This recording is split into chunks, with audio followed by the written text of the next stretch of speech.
હરે કૃષ્ણ.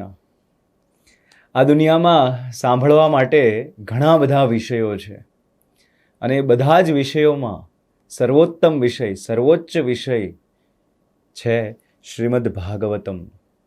અને આ ભાગવતમ કથા સિરીઝમાં આપણે શ્રીમદ ભાગવતમમાંથી ભગવાન અને ભક્તોની લીલાઓને સાંભળીશું. અને આ લીલાઓ સાંભળવાનો આપણો ઉદ્દેશ્ય છે કે આપણે ભક્તિમાં આગળ વધીએ, આપણને ભક્તિની અંદર પ્રગતિ કરવાની ઈચ્છા થાય, આપણને ભગવાનને પામવાની ઈચ્છા થાય. આ આપણો ઉદ્દેશ્ય બહુ ક્લિયર છે. સો આખા ભાગવતમની અંદર ટોટલ 12 સ્કંદ છે અને 12 સ્કંદની અંદર 18,000 શ્લોક છે. તો આજના આ એપિસોડમાં આપણે શ્રીમદ ભાગવતમના પહેલા સ્કંદના પહેલા અધ્યાયના પહેલા શ્લોકથી શરૂઆત કરીશું. આ પહેલા અધ્યાયનું નામ છે મુનિઓ દ્વારા પ્રશ્નો. આ આખું ભાગવતમ જે છે એની શરૂઆત થાય છે નૈમિષારણ્યમાં એકત્રિત થયેલા મુનિઓ દ્વારા જે પ્રશ્ન પૂછવામાં આવ્યા છે એ પ્રશ્નોથી. એ મુનિઓ બધા ભેગા થઈને ત્યાં બેઠા છે અને એમની વચ્ચે સૂત ગોસ્વામી છે, એમને એ બેસાડે છે અને અનેક અલગ અલગ પ્રકારના સવાલો પૂછે છે. તો એ સવાલોની ચર્ચા આપણે આજે કરીશું. સો આ ભાગવતમ લખવામાં આવ્યું છે શ્રીલા વ્યાસદેવજી દ્વારા. સો વ્યાસદેવજી ભાગવતમની શરૂઆત આ રીતે કરે છે: ઓમ નમો ભગવતે વાસુદેવાય. હે મારા ભગવાન કૃષ્ણ, વાસુદેવના પુત્ર, હે સર્વવ્યાપી પરમેશ્વર, આપને મારા સાદર નમ્ર પ્રણામ હો. તો વેદવ્યાસજી શરૂઆતમાં જ ડિક્લેર કરી દે છે કે ભગવાન કોણ છે. એ ભગવાન છે વાસુદેવના પુત્ર શ્રી કૃષ્ણ. અને આખું ભાગવતમ છે એ શું છે? એ ભગવાન કૃષ્ણ વિશેનું સાયન્સ છે. ઇંગ્લિશમાં કહેવામાં આવે છે સાયન્સ ઓફ ગોડ. ઇનફેક્ટ આ સાયન્સ ઓફ ગોડ જે છે એ જ સાયન્સ ઓફ એવરીથિંગ છે. આ શ્રીમદ ભાગવતમની અંદર એવો કોઈ વિષય નથી કે જે આમાં કવર નથી થયો. આ દુનિયાની અંદર આપણે ભણવા માટે જેટલા પણ વિષયો છે, જાણવા માટે જેટલા પણ વિષયો છે, એ બધા જ વિષયોનું જ્ઞાન આ ભાગવતમની અંદર છે. પણ આની ખાસિયત શું છે કે બધા જ વિષયો ભગવાનના સંદર્ભમાં છે. આખું અસ્તિત્વ, કણ કણ બધું જ ભગવાન દ્વારા ચલાવવામાં આવી રહ્યું છે. પણ મૂર્ખ અથવા તો અજ્ઞાની માણસ છે એ જોઈ નથી શકતો. એકવાર હું ટ્રેનમાં ટ્રાવેલ કરી રહ્યો હતો ત્યારે એક એન્જિનિયરિંગ સ્ટડી કરતો છોકરો બાજુમાં બેઠો હતો. તો નેચરલ છે, સ્વાભાવિક છે કે જ્યારે જોવે સ્વામીજી લોકોને ત્યારે ધાર્મિક પ્રશ્નો એમને આવે. તો એમણે મને પૂછ્યું કે સ્વામીજી, તમે ભગવાનમાં માનો છો?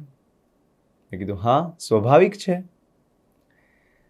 તો એમણે પૂછ્યું પછી કે શું ભગવાન છે એવી તમને કઈ રીતે ખાતરી છે? તો મેં પૂછ્યું એમને કે તમને કેમ ડાઉટ છે કે ભગવાન નથી? એવો ડાઉટ તમને કેમ છે? તો એમણે પૂછ્યું કે ભગવાન છે તો દેખાતા કેમ નથી? અને પછી મને એણે ફર્ધર પૂછ્યું કે તમે કહો છો સ્વામીજી કે ભગવાન છે, તો તમે મને ભગવાન બતાવો તો હું પણ માનવા લાગીશ. તમે મને અત્યારે ભગવાનને બતાવી દો તો હું પણ માનવા લાગીશ. મેં કીધું અચ્છા, તો એક કામ કરો, મારા એક સવાલનો જવાબ આપો કે તમારી પાસે બુદ્ધિ છે? છોકરો થોડી વાર સ્તબ્ધ થઈ ગયો. બુદ્ધિ છે? સ્વામીજી શું સવાલ પૂછો છો? પણ એ સમજી ગયો હું શું પૂછવા માંગુ છું. કે જો તમારી પાસે બુદ્ધિ હોય તો એ બુદ્ધિ બતાવો મને. તમે બુદ્ધિ બતાવો તો અમે ભગવાન બતાવી દઈશું. સો જરૂરી નથી કે આ દુનિયાની અંદર, આ અસ્તિત્વની અંદર જેટલી પણ વસ્તુઓ છે એ આપણી આ લિમિટેડ કે સૂક્ષ્મ આંખો દ્વારા આપણે જોઈ શકીએ. ઇનફેક્ટ આપણે તો એટલા લિમિટેડ છીએ કે આપણા આંખની જે સૌથી નજીકની વસ્તુ છે એ પણ આપણે નથી જોઈ શકતા. આપણા આંખોની ઉપર જે નેત્રની ઉપર જે આઈબ્રો છે એ આપણે નથી જોઈ શકતા. સૌથી નજીક છે આપણી આંખોથી, પણ એને જોવા માટે આપણે એક મિરર, એક ઇન્સ્ટ્રુમેન્ટની સહાયતા લેવી પડે છે. તો વિચારો કે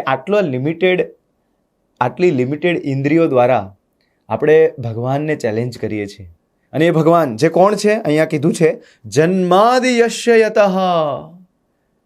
કે એ આખા અસ્તિત્વના સોર્સ છે, ઉદ્ગમ સ્થાન છે. આખું અસ્તિત્વ, કોટી કોટી બ્રહ્માંડ એમનાથી ઉત્પન્ન થયા છે. અને આપણે એમને જોવા માટે ચેલેન્જ કરીએ છીએ. જાણે એ ફ્રી જ બેઠા છે આપણા માટે. આપણે ચેલેન્જ કરીએ કે ભગવાન તમે છો તો મારી સામે આવો, અને હા ભગવાન સાવ નવરાત બેઠા છે કે તમે જ્યારે બોલાવો ત્યારે આ તમારી સામે આવીને બેસી જાય. ભગવાનને બીજું કંઈ કામ જ નથી. તો જ્યારે આપણે આપણી લિમિટેડ બુદ્ધિથી ચેલેન્જ કરીએ છીએ કે ભગવાન હોય તો મને બતાવો, ત્યારે એમાં આપણે બે મૂર્ખામી કરીએ છીએ. પહેલી કે ભગવાન સાવ નવરા નથી બેઠા કે આપણે બોલાવીએ અને આવી જાય. અને બીજી વસ્તુ કે આપણી પાસે એવી આંખો પણ નથી કે ભગવાન આવી જશે તો આપણે એમને વાસ્તવમાં જોઈ શકીશું.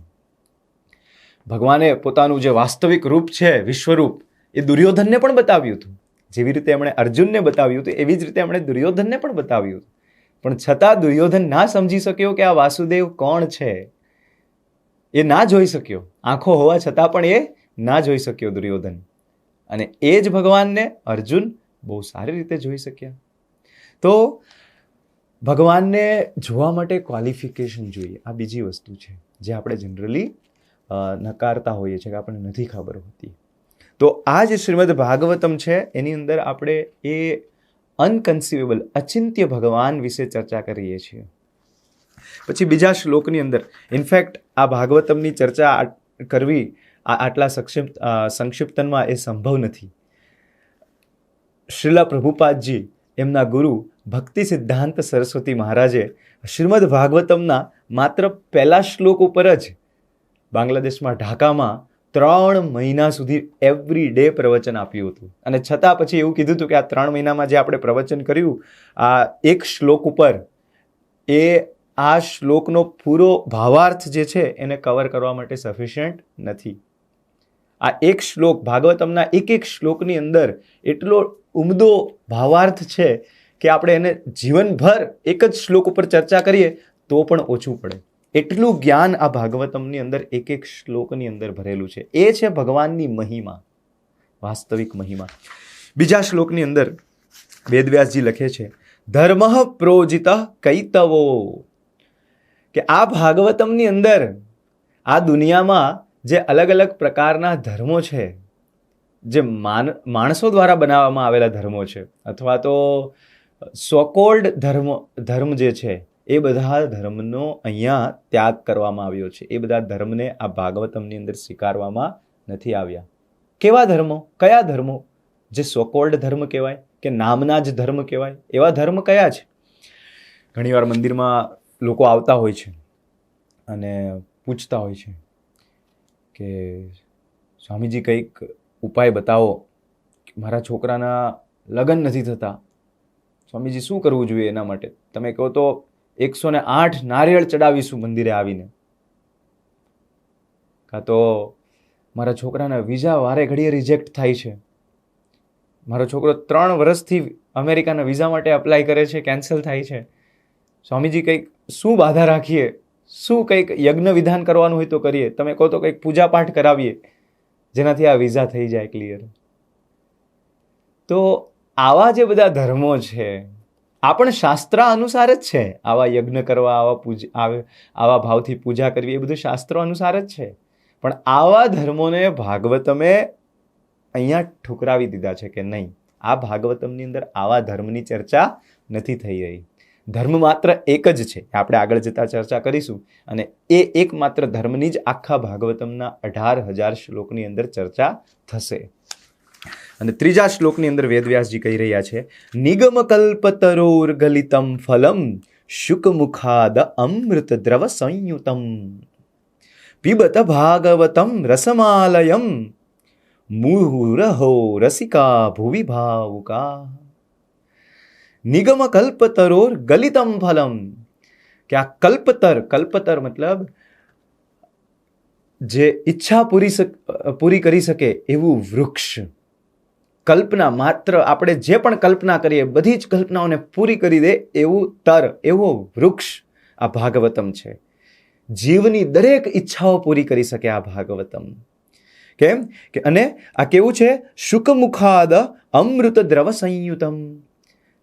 આ અમૃત સમાન છે. આત્માની જે તડપ છે, આત્માની જે વ્યાકુળતા છે, એ વ્યાકુળતાને આ ભાગવતમ સંતૃપ્ત કરી દેશે. કેમ એવું કહેવામાં આવ્યું છે? કેમ કે આ શુકમુખાદા, આ અમૃત જે છે એ શુકદેવ ગોસ્વામીના મુખમાંથી વહી રહ્યું છે. જેવી રીતે કેરીના ઝાડ ઉપર, આંબા ઉપર જ્યારે કેરીઓ આવે અને એ કેરીઓ જ્યારે ઝાડવા ઉપર જ પાકી જાય ત્યારે ખાસ કરીને ત્યાં શુક કે પોપટો આવીને એ કેરીઓને ખાવા લાગે. અને જે કેરીઓને પોપટ ચાંચ મારે એ કેરીઓ, એનો સ્વાદ જે છે એ અદ્ભુત હોય છે. એ બાકી કેરીઓ કરતાં એનો સ્વાદ અનેક ગણો વધી જાય છે. તો એવી જ રીતે આ જે ભાગવતમ છે એ અમૃત જેવું છે. ભગવાને સ્વયં કીધું છે આ ભાગવતમ બ્રહ્માજીને, અને ધન બ્રહ્માજીએ પરંપરામાં સંભળાવ્યું છે. તો આ ભાગવતમ પોતે જ એક તો અમૃત જેવું છે, પણ આ અમૃત હવે ખાસ કરીને કલિયુગના લોકોના ઉદ્ધાર માટે શુકમુખાદામૃતમ દ્રવમ, કે શુકદેવ ગોસ્વામીના મુખથી નીકળી રહ્યું છે. એટલે આ હજુ વધારે અનેકો ગણું વધારે સ્વાદિષ્ટ થઈ ગયું છે જીવાત્માઓ માટે. આ ભાગવતમના શ્રવણપાનથી જીવની જે દરેક વ્યાકુળતા છે, એના હૃદયના જે દરેક દુઃખ છે એ નષ્ટ પામી શકે. સો આ વેદવ્યાસજીએ ઇન્ટ્રોડક્શન આપ્યું છે 3 શ્લોકની અંદર, અને 4થા શ્લોકથી ભાગવતમ ચાલુ કરે છે. સો એક સમયની વાત છે, એવી રીતે આ ભાગવતમની શરૂઆત થાય છે. એક સમયની વાત છે કે નૈમિષારણ્યમાં કલિયુગના પ્રારંભ થયા બાદ હજારો ઋષિ મુનિઓ ભેગા થયા કે આ કલિયુગના જે દુષ્પ્રભાવ છે એને કઈ રીતે રોકવા, એનો કઈ રીતે આપણે વિરોધ કરવો, એને કઈ રીતે ઓછા કરવા. તો એ વિષય પર વ્યાકુળ થઈને આ બધા ઋષિમુનિઓ ત્યાં ભેગા થયા છે. આ ખાસિયત છે સાધુની, કે સાધુ જ્યારે બીજાને દુઃખી જોવે છે ત્યારે એ દુઃખી મહેસૂસ કરે છે, દુઃખ મહેસૂસ કરે છે. એ બીજાને દુઃખી જોઈને દુઃખી થાય છે. પર દુઃખે દુઃખી. સાધુ માટે બીજું કોઈ દુઃખ નથી. એને આ દુનિયામાં કશું જ પ્રાપ્ત કરવાની ઈચ્છા નથી, કે એની પાસે એવી કોઈ વસ્તુ નથી કે જેને એને ગુમાવવાનો ડર હોય. પણ છતાં એ સાધુ ઘણીવાર દુઃખી જોવા મળે છે. કેમ? કેમ કે જ્યારે જોવે છે બીજા લોકોને અને એમની વ્યાકુળતા, એમનું સ્ટ્રગલ જોવે છે ત્યારે એ દુઃખ જોઈ નથી શકતો. શ્રીલા પ્રભુપાદજી એકવાર અમેરિકામાં પોતાના શિષ્યો સાથે સવારે મોર્નિંગ વોક કરવા માટે ગાડીમાં બેસીને દૂર જતા હોય છે. કેમ કે એ જે એરિયામાં મંદિર હોય છે ત્યાં આસપાસ કોઈ ગાર્ડન કે વોક કરી શકાય એવું ખુલ્લી જગ્યા નથી હોતી. તો શિષ્યો જોડે બેસીને સવારે ગાડીમાં બેસીને જઈ રહ્યા છે. પછી મોર્નિંગ વોક કરીને જ્યારે રિટર્ન આવતા હોય છે ત્યારે શિષ્યો એક જગ્યાએ ગાડી ઊભી રાખે છે. એમને કંઈક કામ હોય છે, કંઈક લેવું હોય છે, તો ગાડી ઊભી રાખે છે. તો શિષ્ય જે એમની બાજુમાં બેઠા હોય છે એ ગાડીમાંથી ઉતરીને બહાર જાય છે, અને પ્રભુપાદજી ગાડીમાં જ બેઠા છે. અને પ્રભુપાદજી એ સમયે જે ગાડીની બારી છે, બારીમાંથી બહાર જોતા હોય છે. અને એટલા જ સમયમાં પ્રભુપાદજીનો શિષ્ય પાછા આવે છે. અને શિષ્ય જ્યારે પાછા આવે ત્યારે પ્રભુપાદજીના ચહેરા પર જોવે છે કે એમની આંખોમાંથી આંસુઓ વહી રહ્યા હોય છે. એ બારીની બહાર જોઈ રહ્યા છે, અને જે જોઈ રહ્યા છે એ જોતાં જોતાં એમની આંખોમાંથી આંસુઓ વહી રહ્યા છે. તો શિષ્ય એકદમ ગંભીર થઈ જાય છે કે શું થયું. અને એ બેસે છે ગાડીમાં. થોડા સમય બાદ એ સમહાવ અધર કરેજ ભેગી કરે છે, અને પછી પ્રભુપાદજીને પૂછે છે કે Shrila Prabhupada, what makes you so sad? તમને આટલા દુઃખી જોઈને મને આશ્ચર્ય થાય છે. એવી કઈ વસ્તુ છે જે તમને પણ દુઃખી કરી રહી છે? તમે તો શુદ્ધ ભક્ત છો, તમને શાનું દુઃખ? તમે તો ભગવત ભક્તિના આનંદમાં ડૂબેલા છો, તમને શાનું દુઃખ? સો પ્રભુપાદજી કહે છે કે આ બારીની બહાર તમને નથી દેખાતું? આટલી વહેલી સવારે આ લોકો આટલી સ્પીડમાં ગાડીઓ લઈને જઈ રહ્યા છે, અને આખો દિવસ એ મહેનત કરશે, કેટલું સ્ટ્રગલ કરે છે, કેટલી એન્ઝાઇટીમાં છે, અને અંતે શું પામે છે? હજુ વધારે દુઃખ. આ લોકોના ચહેરા પર કોઈ પણ પ્રકારનું સુખ નથી. આ લોકોના હૃદય એન્ઝાઇટીથી ભરેલા છે, અને આ દિવસ રાત મહેનત કરી રહ્યા છે, છતાં એમના જીવનના અંતમાં ફરી એ લોકો કોઈ નિમ્ન યોનિ અથવા તો મનુષ્ય યોનિમાં જન્મ લેશે, આ દુનિયામાં વારે ઘડીએ જન્મ લીધા કરશે અને આટલું જ સ્ટ્રગલ, માત્ર જીવવા માટે આટલું જ સ્ટ્રગલ જન્મો જન્મ કર્યા કરશે. કેમ આ લોકો પાસે આટલું જ્ઞાન નથી કે પરમ પરમેશ્વર ભગવાન શ્રી કૃષ્ણની ભક્તિ કરવી એ જીવનનો ઉદ્દેશ્ય છે, એમની સેવા કરવી એ જીવનનો ઉદ્દેશ છે, એમની સેવા માટે ભાગવું જોઈએ. આ લોકો બધા પોતાની ઇન્દ્રિયો તૃપ્તિ માટે ભાગી રહ્યા છે દિવસ રાત, અને એક લવ માત્ર પણ એમને આનંદ નથી મળતો, સતત દુઃખમાં છે. તો આ દુઃખમાંથી કઈ રીતે એ મુક્ત થઈ શકે એ વિચાર મને સતત સતાવે છે. એ ભાવના મને દુઃખી કરે છે કે આ લોકો કેટલા દુઃખમાંથી ગુજરી રહ્યા છે, ને અનફોર્ચ્યુનેટલી એમને ખબર પણ નથી કે આટલા દુઃખમાંથી ગુજરી રહ્યા છે. સો આ હોય છે એક સાધુનો સ્વભાવ, કે જ્યારે બીજા જીવોને સ્ટ્રગલ કરતા જોવે છે આ દુનિયામાં, ત્યારે એને દુઃખ થાય છે. એના મનમાં એક જ વિચાર આવે છે કે કઈ રીતે આ બધા જીવોને ભગવાન પાસે પહોંચાડવા, ભગવાનની સેવામાં લગાવવા, કઈ રીતે આ બધા જીવોને ભગવાનની સેવાનો જે ઉત્તમ આનંદ છે એનો લહાવો આપવો, એ સાધુઓની ચિંતા હોય છે. તો અહીંયા નૈમિષારણ્યમાં આ બધા સાધુઓ એકત્રિત થયા છે કે કઈ રીતે કલિયુગના લોકોને આ કલીના પ્રભાવથી બચાવવા. સો આ બધા ઋષિ મુનિઓ પોતાની વચ્ચે જે વિદ્વાન મુનિ છે સૂત ગોસ્વામી, એમને નિયુક્ત કરે છે, એમને એક ઉચ્ચ આસન પર બેસાડે છે અને એમની આસપાસ બધા બેસી જાય છે અને અલગ અલગ પ્રકારના સવાલો પૂછે છે. 6 મુખ્ય સવાલો પૂછે છે આ બધા જે ઋષિ મુનિઓ ભેગા થયા છે. એ બધા ઋષિઓ મુનિઓના બિહાફ પર શૌનક મુનિ સવાલ પૂછતા હોય છે સૂત ગોસ્વામીને.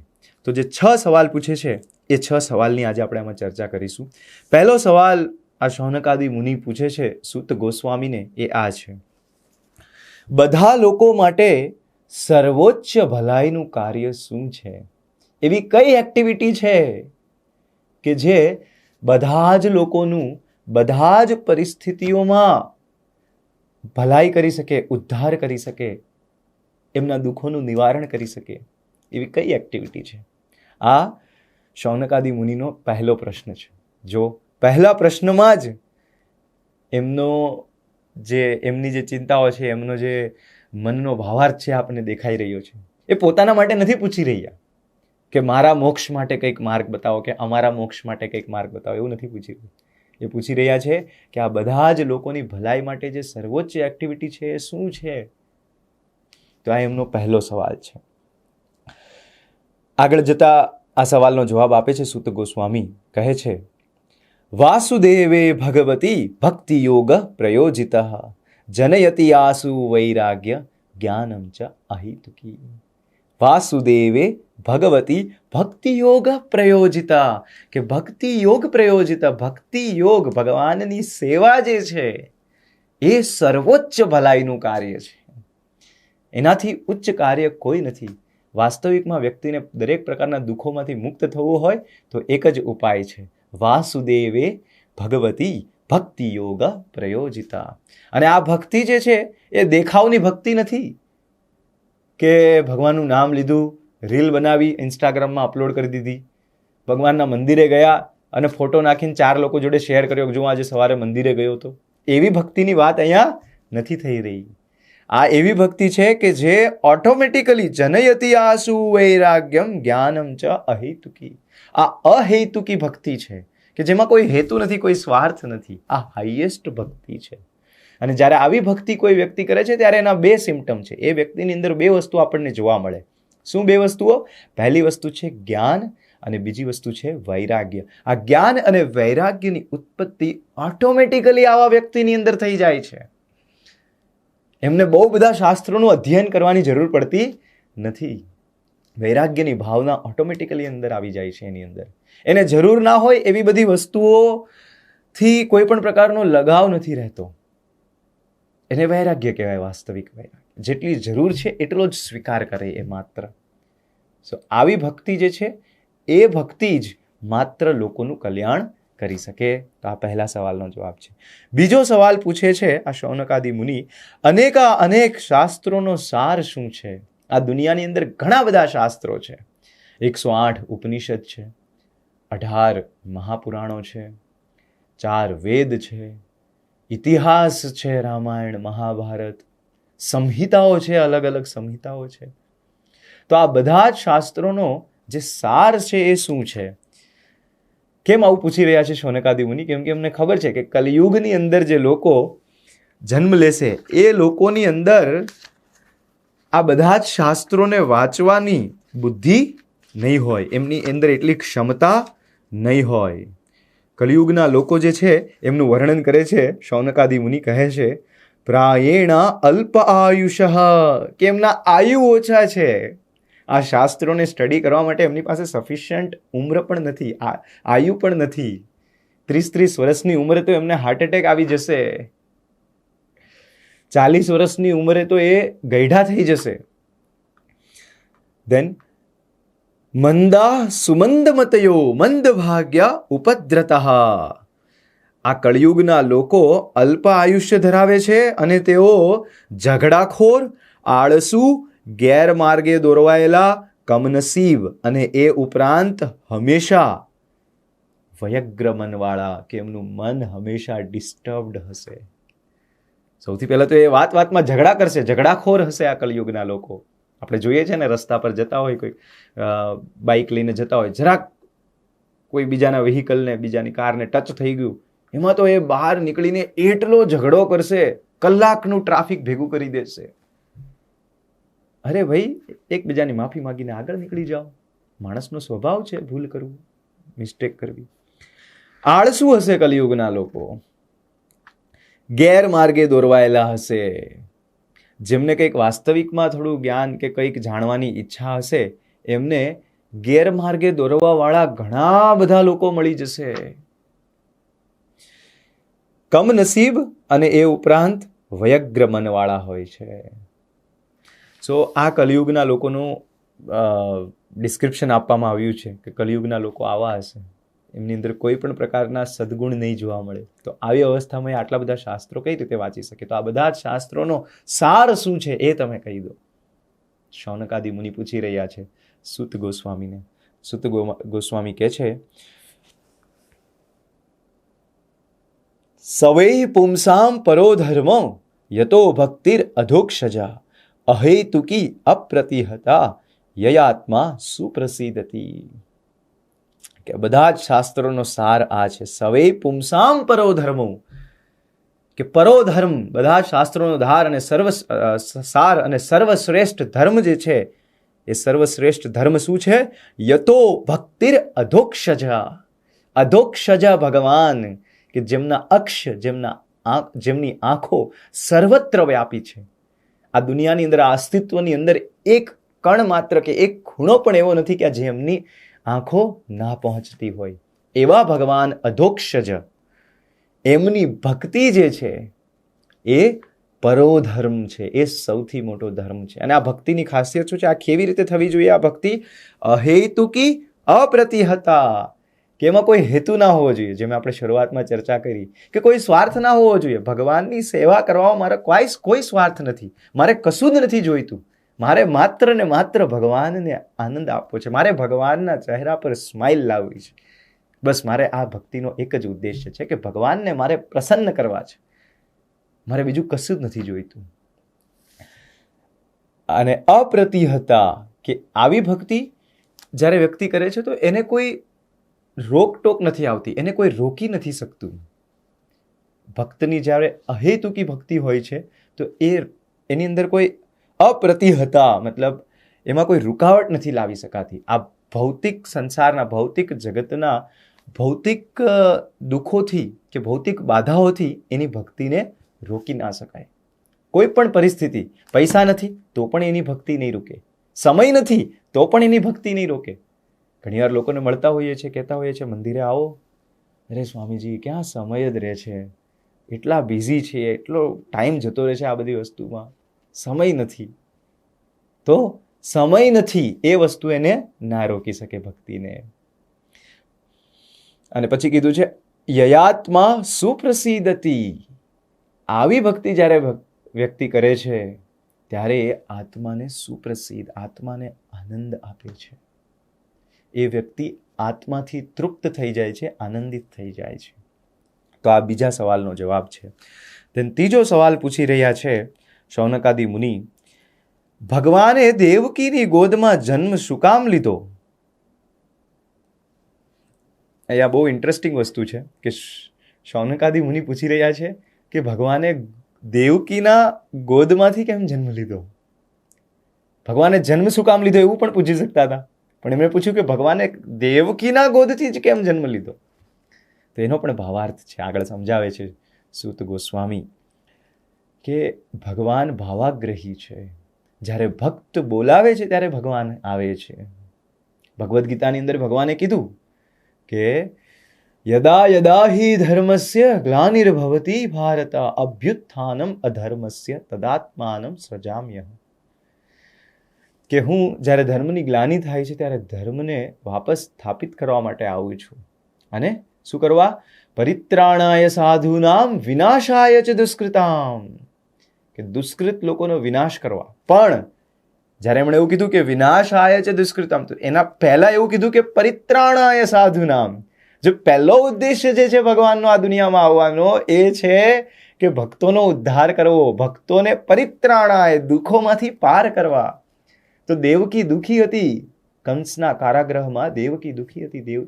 દેવકી અને વસુદેવને કંસ અલગ અલગ પ્રકારના ટોર્ચર કરી રહ્યો હતો. તો એમના ભક્તોનું જે દુઃખ છે, ભક્તોની પીડા છે, એ ભગવાનથી ના જોઈ શકાય, એટલા માટે ભગવાન આવ્યા છે. પરિત્રાણાય સાધુનામ વિનાશાય ચ દુષ્કૃતામ. કંસને મારવો એ તો સેકન્ડરી છે. પહેલી વસ્તુ છે કે દેવકી અને વસુદેવને મુક્ત કરાવવા. સો એ ઉદ્દેશ્ય તો બહુ ક્લિયર છે. અને ભગવાન જ્યારે આવે છે તો એ ભક્તોને આનંદ આપવા માટે આવે છે. ધર્મની સ્થાપના કરવા માટે તો એ પોતાના એજન્ટ્સને પણ મોકલી શકે, પોતાની શક્તિઓને પણ મોકલી શકે, એનાથી પણ ધર્મની સ્થાપના થઈ જાય. પણ એમનો જે વાસ્તવિક ઉદ્દેશ્ય છે એ છે કે ભક્તો સાથે લીલા કરવી. તો અહીંયા ખાસ વસ્તુ જાણવા જેવી છે કે ભગવાન એક વ્યક્તિ છે, એમને પણ ભાવના છે, એમને પણ ફિલિંગ છે. આપણું કોઈ નામ લે તો આપણને કેટલો આનંદ આવે, આપણને કોઈ બોલાવે બધાની વચ્ચે અને આપણા વખાણ કરે તો આપણને બહુ આનંદ આવે, આપણી કોઈ સેવા કરે તો આપણને આનંદ આવે, આપણા કોઈ વખાણ કરે તો આપણને આનંદ આવે. કેમ? કેમ કે આપણે વ્યક્તિ છે. તો એવી જ રીતે જ્યારે ભગવાનને પણ આપણે ભાવપૂર્વક કંઈક ઓફર કરીએ છીએ, એમના ગુણોનું, એમની લીલાઓનું વર્ણન કરીએ છીએ, એમનું કીર્તન કરીએ છીએ, એમના નામનો જપ કરીએ છીએ, એમને આપણે ભોગ ચડાવીએ છીએ, ત્યારે આ બધી વસ્તુઓથી એમને પણ આનંદ મળે છે. કેમ કે એક વ્યક્તિ છે, એક માત્ર એનર્જી, ઉર્જા કે શક્તિ જ નથી, એમની અંદર પણ ફિલિંગ છે. જેમ આપણી અંદર ફિલિંગ હોય છે ને, ક્યારેક ગુસ્સો આવે, ક્યારેક લાડ આવે, ક્યારેક ઈર્ષા થાય, તો આવી અલગ અલગ પ્રકારની આપણા અંદર ફિલિંગ્સ છે. તો આ બધી જ ફિલિંગો ભગવાનની અંદર પણ છે. પણ એમની અંદર ને આપણી અંદર જે ફિલિંગ છે, ગુસ્સાની ફિલિંગ આપણી અંદર પણ હોય, ભગવાનની અંદર પણ હોય.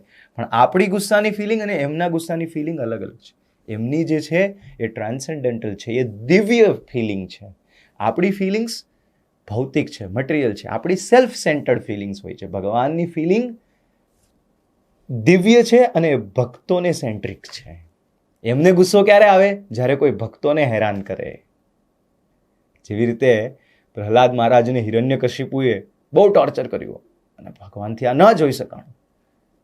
સિંહનું શરીર, સિંહનું મુખ અને માણસનું શરીર ધારણ કરીને આવી ગયા. બ્રહ્માજીએ બનાવેલી 84 લાખ યોનિનો જે નિયમ છે કે આ અસ્તિત્વની અંદર 84 લાખ યોનિ દસ્યા, એ નિયમ તોડી નાખ્યો એમણે એમના ભક્તો માટે. અને કેટલો અપાર ક્રોધ એ આપણે આગળ જતા ભાગવત કથામાં સાંભળીશું કે નરસિંહદેવ કેટલો ગુસ્સો બતાવે છે. સો બધી જ ફિલિંગ જે આપણી અંદર છે એમની અંદર પણ છે. પણ એમની અંદર જે ફિલિંગ્સ છે એ દિવ્ય છે, એ આપણા જેવી ભૌતિક નથી, સ્વાર્થી ફિલિંગ નથી. અને આપણી ફિલિંગથી નુકસાન થાય, આપણું પણ નુકસાન થાય, બીજાનું પણ નુકસાન થાય. પણ ભગવાનની ફિલિંગથી બધાનું જ કલ્યાણ થાય. એ ગુસ્સામાં આવીને જ્યારે રાક્ષસને મારે છે ત્યારે રાક્ષસનું પણ કલ્યાણ થઈ રહ્યું છે, એનો ઉદ્ધાર થઈ રહ્યો છે, એને મોક્ષ મળી રહ્યો છે, એની આત્માને ફરી આ દુનિયામાં જન્મ નથી લેવો પડતો. તો એ ફરક છે. તો આ ત્રીજો સવાલ હતો શૌનકાદિ મુનિનો કે ભગવાને દેવકીની ગોદમાં જન્મ શું કામ લીધો. ચોથો સવાલ છે શૌનકાદિ મુનિનો કે ભગવાને શું લીલા કરી? દેવકીની ગોદમાંથી જન્મ લીધા બાદ એમણે આ અસ્તિત્વમાં શું લીલાઓ કરી? અને એટલું જ નહીં, ભગવાનની જે અનન્ય લીલાઓ છે, ખાસ કરીને એ પૂછી રહ્યા છે કે આખા અસ્તિત્વનું જે સર્જન છે, ઉત્પત્તિ છે, એના સંદર્ભમાં ભગવાનની શું લીલાઓ છે, એ લીલાઓ પણ જણાવો અમને. ત્યારબાદ 5મો સવાલ છે. આ જે ચોથો સવાલ છે ભગવાનની લીલાઓ, એ આપણે પ્રેક્ટિકલી ભાગવતમના દરેક સ્કંદમાં સાંભળીશું. અને જે સર્જન વિશેની લીલાઓ છે ભગવાનની, ઉત્પત્તિના સંદર્ભમાં બ્રહ્માંડની અથવા તો આખા ભૌતિક અસ્તિત્વના ઉત્પત્તિના સંદર્ભમાં જે લીલાઓ છે, એ લીલાઓ પણ આપણે ભાગવતમમાં અનેક ટાઈમ આવે છે, એ સાંભળીશું આગળ જતા. અને 5મો સવાલ છે કે ભગવાનના બધા અવતારો કયા કયા છે. શૌનકાદિ મુનિ પૂછી રહ્યા છે કે અમને ભગવાનના બધા જ અવતારો વિશે જણાવો. ભગવાનના જે અવતારો છે એમનું શાસ્ત્રોમાં વર્ણન હોય છે. ભગવાન આવે એના પહેલાં જ એ નિર્ધારિત છે અને એ શાસ્ત્રોની અંદર કીધું છે. અને ઇતિહાસમાં પણ જે ભગવાનના અવતારો થઈ ગયા છે એ પણ શાસ્ત્રમાં છે. આજકાલ ફેશન થઈ ગયું છે કે ભગવાનનું અવતાર હોવું એવો ક્લેમ કરવો, એવો દાવો કરવો કે હું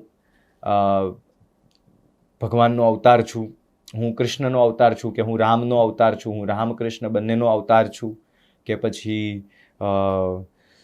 હું ચૈતન્ય મહાપ્રભુનો અવતાર છું, કે હું નરસિંહદેવનો અવતાર છું, કે હું વામનદેવનો અવતાર છું. આવી બધી ભાવનાઓથી ઘણા બધા મનુષ્યો પણ ભગવાનના અવતારનો ઢોંગ કરતા હોય છે.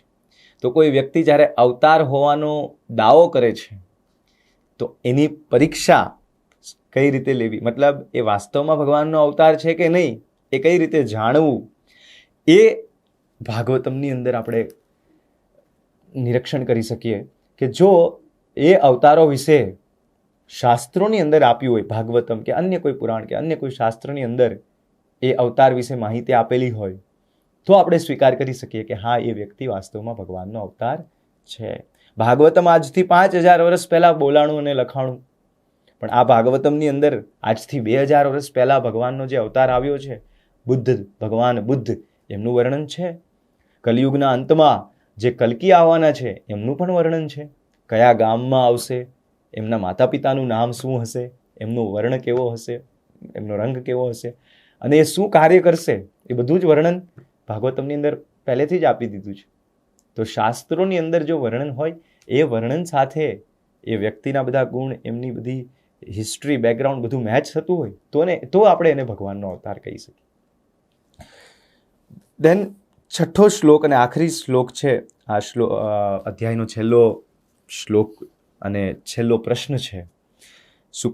સુખદેવ સૂત ગોસ્વામીને આ નૈમિષારણ્યમાં એકત્રિત થયેલા શૌનકાદિ મુનિ પૂછી રહ્યા છે, ભગવાન શ્રી કૃષ્ણના ગયા પછી ધર્મે કોની શરણાગતિ લીધી?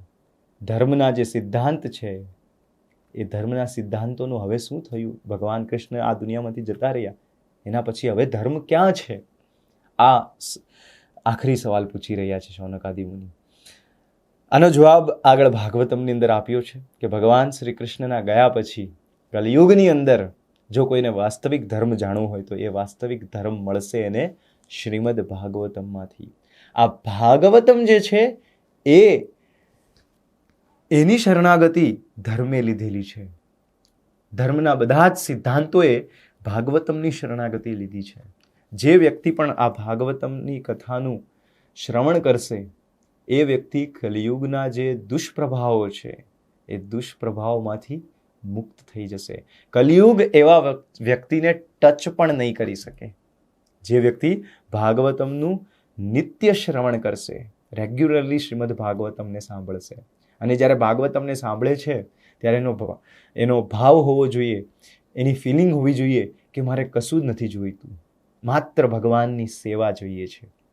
જો આવી સેવા ભાવનાથી વ્યક્તિ ભાગવતમને સાંભળે તો 100% ગેરંટીડ છે કે શુદ્ધ ભક્તિ એના હૃદયમાં પ્રકાશિત થશે અને એ વ્યક્તિ ભગવાનની શરણાગતિને પ્રાપ્ત કરશે. આ જ જીવનની અંદર એના દરેક કાર્ય આધ્યાત્મિક થઈ જશે, દિવ્ય થઈ જશે.